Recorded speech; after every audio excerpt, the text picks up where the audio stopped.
Have you ever noticed how terrified we are of a quiet room? Think about those moments at 2 in the morning. When the house is still and the world is asleep, what is the first thing you do? You reach for your phone. You scroll through endless feeds of strangers' lives. You play a video, a podcast, or music, anything to fill the air. We do this because we are afraid. We treat loneliness like a disease, a shadow that we must run from. But what if I told you that loneliness is not a prison? What if it is, in fact, an invitation? There is a profound difference between fey loneliness, fey, and fey solitude. Fey loneliness is the pain of being alone. Solitude is the glory of being alone. Most of us spend our entire lives running away from the first, and as a result we never discover the second. Imagine a man named Julian. Julian was successful, popular, and always surrounded by people. Yet, he felt a constant, gnawing hunger in his chest. He felt like he was wearing a mask that he could never take off. One day, overwhelmed by this crowded loneliness, he sought out a philosopher living in the outskirts of the city. The philosopher gave Julian a strange task. "Go into that room," he said, pointing to a small, empty stone hut. "Stay there for 3 days. No books, no phone, no distractions, just you and the silence." For the first few hours, Julian was restless. He felt an intense anxiety, a desperate urge to talk to someone, to fey someone.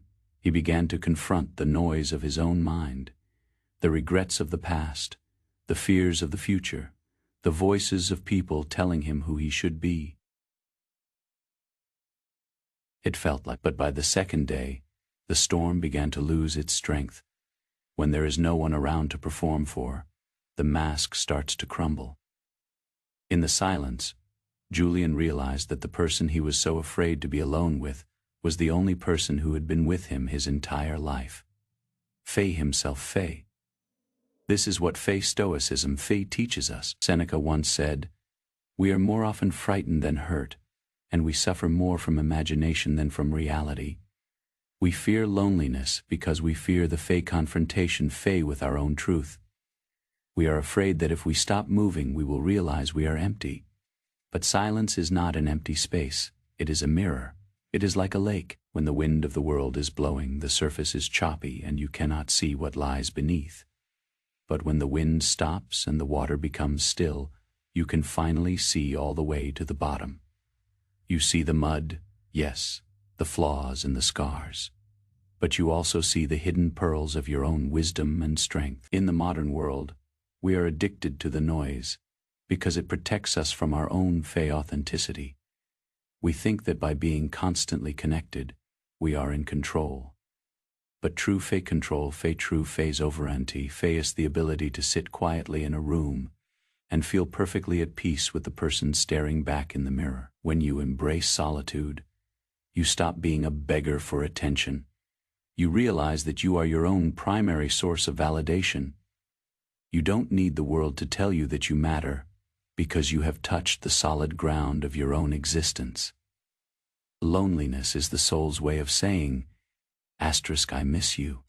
Not that it misses your friends or your followers or your status, but that your soul misses Fey. It is calling you back from the superficial world to the sanctuary of your own heart. So the next time you feel the ache of loneliness, don't run from it. Don't drown it out with digital noise. Instead, welcome it, sit with it, ask it what it has to show you. You might find that this scary silence is actually the kindest friend you've ever had. You might find that once you stop looking for a home in other people, you discover that you have been home all along. The greatest journey is not across the ocean or into space. It is the journey inward, into the heart of the silence. Do not be afraid to be alone, for it is only when